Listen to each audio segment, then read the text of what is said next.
बेटी ने किया माँ के ऊपर अत्याचार और भेजा वृद्धाश्रम। भाग्यवान क्यों अपनी किस्मत को दोष दे रही हो?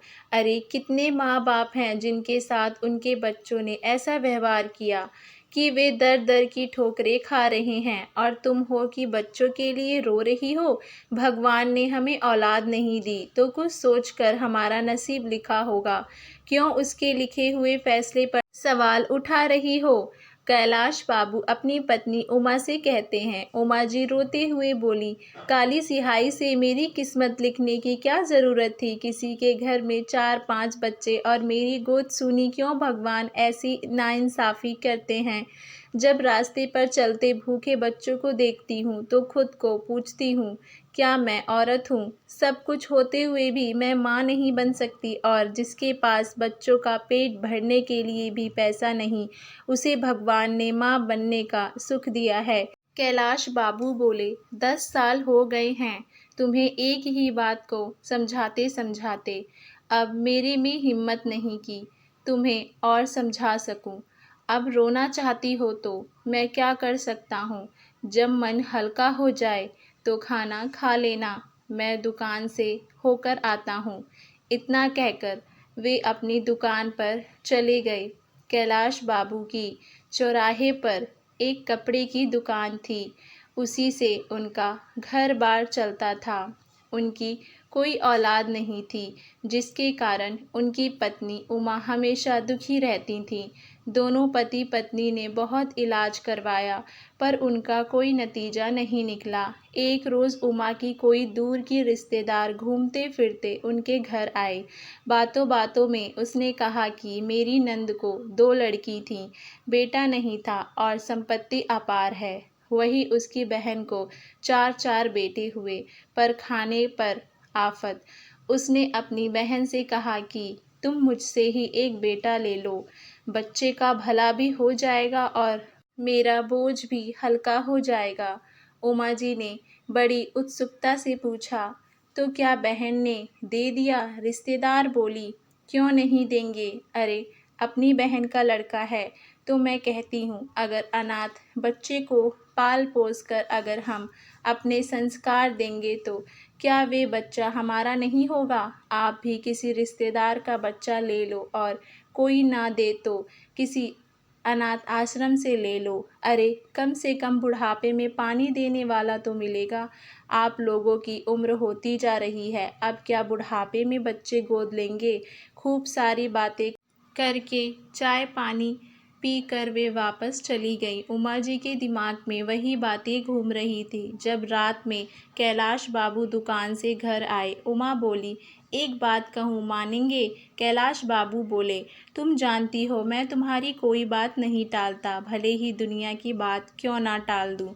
देखो मेरी माँ कहती रह गई दूसरी शादी कर लो, पर मैंने तुम्हारा साथ नहीं छोड़ा, तब भी तुम मुझसे पूछ रही हो? उमा बोली, अगर हम अपने किसी रिश्तेदार के बच्चे को गोद ले लें और उसे अपना नाम दें तो कैसा रहेगा? कैलाश बाबू बोले, भला कोई रिश्तेदार हमें अपना बच्चा क्यों देगा? क्या हमारी तकलीफ़ उनसे छुपी हुई है? अरे उन्हें तो इतनी दया नहीं है कि वे हमसे रिश्ता रखें। आए दिन किसी ना किसी त्योहार पर तुम्हें इस बात के लिए ताना देते हैं और तुम रिश्तेदारों से उम्मीद रखती हो।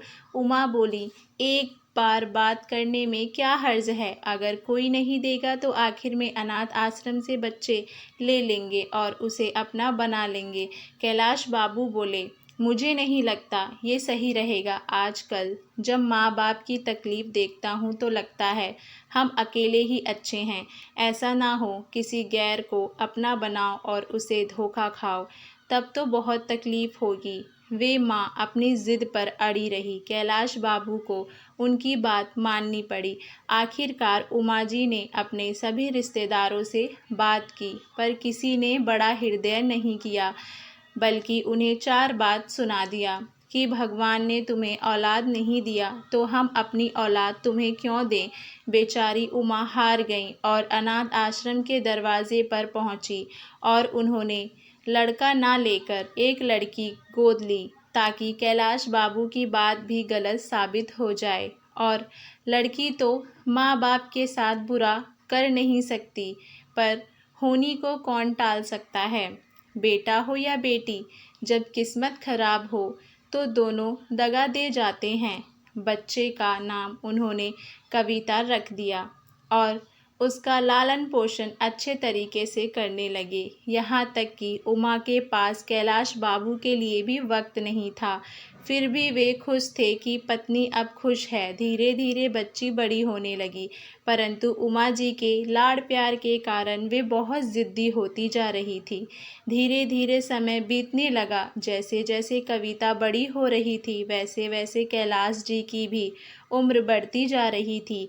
कैलाश बाबू कई बार उमा जी को समझाते, पर वे ममता में इतनी अंधी हो गई थीं कि अपना सब कुछ कविता पर लुटा देना चाहती थीं। कविता के व्यवहार में धीरे धीरे बदलाव आ रहा था।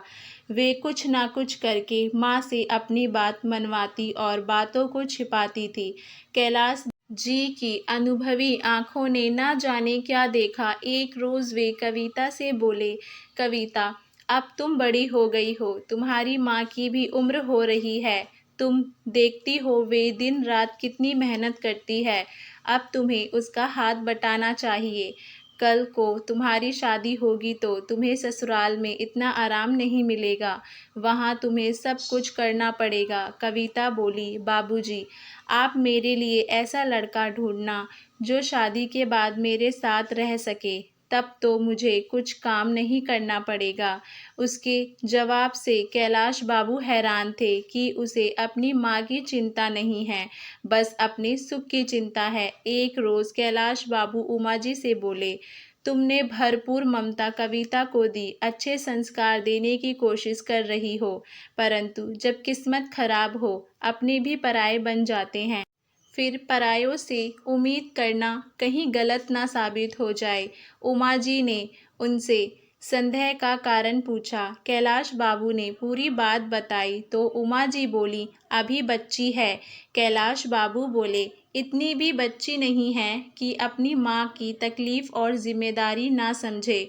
मैं तो इसीलिए कह रहा हूँ कि मैं आज हूँ, कल नहीं रहूँगा, फिर तुम्हारी तकलीफ़ कौन देखेगा। इसी सोच में कैलाश बाबू दुकान चले गए। न जाने उस दिन कैलाश बाबू को इतनी चिंता क्यों हो रही थी, मानो कुछ गलत होने का संदेह हो रहा था। दुकान पहुंचते ही उन्होंने एक चिट्ठी में अपना सब कुछ अपनी पत्नी के नाम करते हुए अपने वकील के पते पर भिजवा दिया।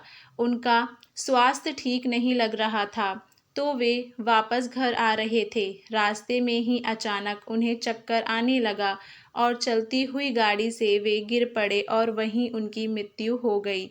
उमा जी की तो मानो दुनिया ही लुट गई, परंतु बेटी के लिए उन्होंने हौसला नहीं हारा।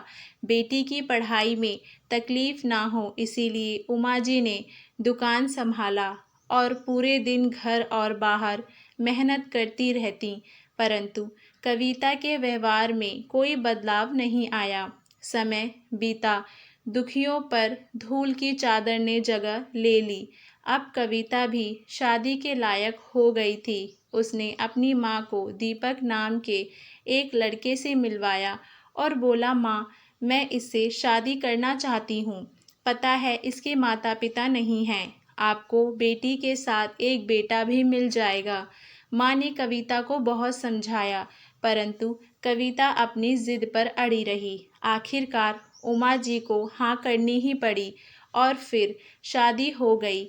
एक रोज़ दीपक बोला, माँ जी, मैं क्यों नौकरी के लिए इधर उधर क्यों जाऊँ, और आपकी क्या दुकान संभालने की उम्र है। आप घर पर आराम से रहिए, दुकान मैं संभाल लूँगा। उमा जी को लगा लड़का अच्छा है, शायद मेरी मदद करना चाहता है, तो उन्होंने सारा कारोबार दीपक को दे दिया। धीरे धीरे दीपक ने सब कुछ अपनी मुट्ठी में ले लिया। इधर कविता घर पर अपना राज करने लगी। उसके 2 बच्चे हुए। अब तो वे उमा जी की एक बात नहीं सुनती थी, बल्कि उन्हें एक कोने में रहने की सलाह देती थी। दुकान के सारे पैसे दीपक अपने पास रखता। उमा जी को दवाई खर्चे के लिए भी 1 पैसा नहीं देता था। ऊपर 2 कमरे का एक कमरा था जिसे उमा जी ने किराए पर लगा दिया और उसी किराए से वे अपना दवाई और खर्चा चलातीं और उस दिन को कोसती थी जब उनके मन में बच्चे को गोद लेने की इच्छा जागी थी। एक रोज़ उमा जी कविता को बोलीं, कविता बेटा, मेरे बाथरूम में बहुत काई जमा हो गई है, उसे साफ़ कर दो या किसी को बुलवाकर साफ़ करवा दो। मेरी कमर में इतनी ताकत नहीं है कि मैं उसे साफ़ कर सकूं। कविता बोली, बुढ़ापे में बच्चे गोद लेने की हिम्मत थी, बाथरूम साफ़ करने की हिम्मत नहीं है। क्या सोचा था आप लोगों ने? एक लड़की गोद ले लूँगी तो बुढ़ापे में उसे दाई और काम वालियों की तरह काम करवाऊँगी, ये सोचकर मुझे गोद लिया था। उमा जी ने अपनी बेटी के मुँह से ये शब्द सुनकर वे हैरान हो गईं, क्योंकि उन्होंने कविता के सामने इस बात का खुलासा कभी नहीं किया था कि वे उनकी बेटी नहीं हैं। कविता बोली, मुझे बताओ ना बताओ, तुम्हारे रिश्तेदारों ने सब बता दिया। अब जैसा भी बाथरूम है इस्तेमाल करना है तो करो, वरना गिरकर मरो, मुझे कोई मतलब नहीं। उमा जी बोली, बेटा, मैंने तुम्हें माँ से बढ़कर प्यार दिया और तुम मुझसे ऐसी बात कर रही हो। कविता बोली, तो क्या एहसान किया? अरे कम से कम दुनिया वाले ये तो नहीं बोलेंगे कि तुम्हारी औलाद नहीं है। हो सकता है अगर तुम लोग मुझे गोद नहीं लेते तो कोई पैसे वाले मुझे अपने घर ले जाते और मैं आराम की ज़िंदगी जीती। अब जाओ अपने कमरे में, बदबू आती है तुम्हारे कपड़ों से। बेचारी उमा जी लकड़ी का सहारा लेकर अपने कमरे में चली गईं। बहुत ज़्यादा गर्मी पड़ रही थी। उमा जी के कमरे का पंखा भी कई महीनों से खराब था। उन्होंने सोचा थोड़ा नहा लेती हूँ तो आराम मिलेगा। जैसे ही वे बाथरूम में कदम रखीं, उनका पैर फिसला और वे गिर पड़ीं। कविता, ओ कविता, मैं गिर गई हूँ बेटा, ज़रा मुझे उठा दे। दामाद बाबू, अरे कोई सुन रहा है? कोई तो इस बुढ़िया की मदद करो। हे ईश्वर, मैंने क्यों नहीं अपने पति की बात मानी और अपने लिए गड्ढा खोदा? कोई तो मेरी मदद करो। कविता अपने पति और बच्चे के साथ कमरा बंद करके एसी चलाकर आराम से पिज़्ज़ा खा रही थी। उमा जी की आवाज़ उनके किराएदार तक पहुंच गई। बेटी नहीं सुनी, किराएदार नीचे आई।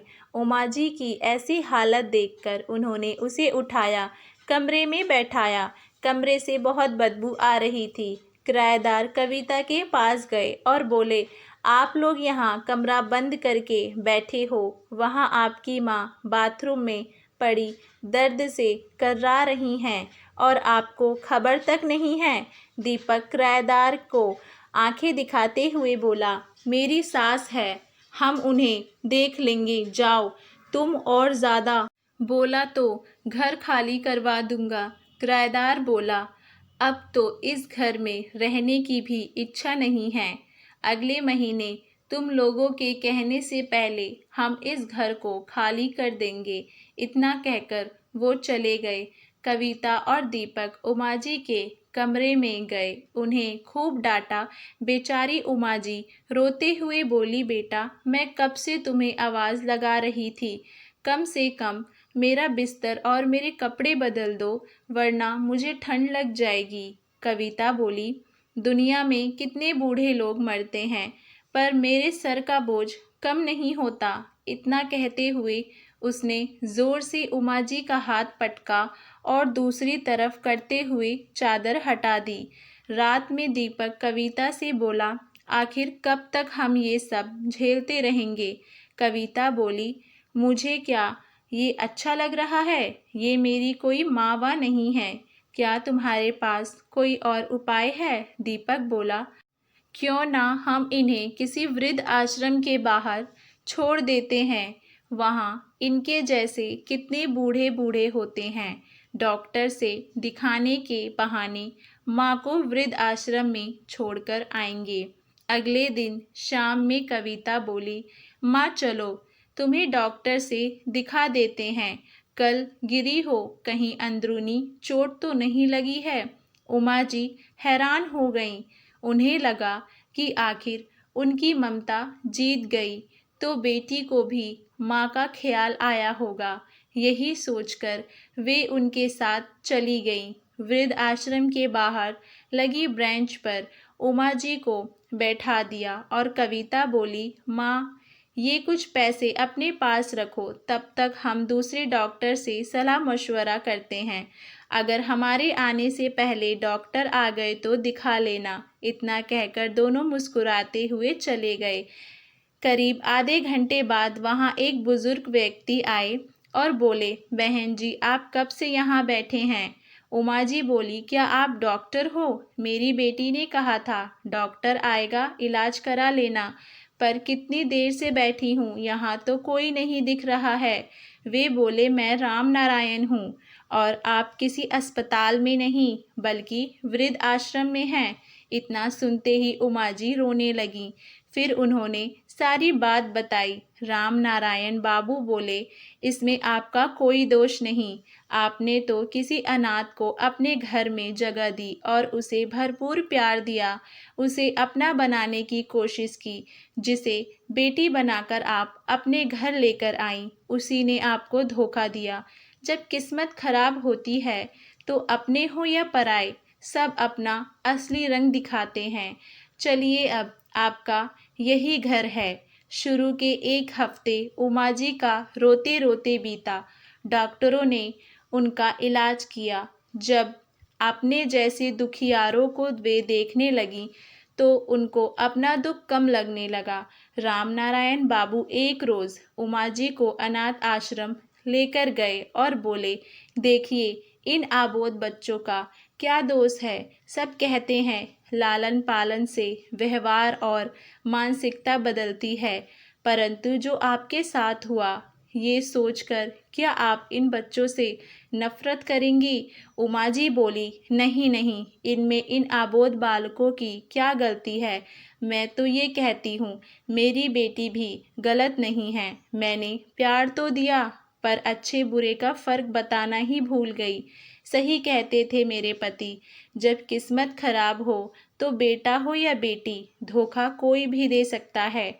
उमा जी की उम्र हो गई थी, फिर भी दूसरों को देखकर उन्होंने सहारा बटोरा और उन सभी महिलाओं के साथ रहने लगी।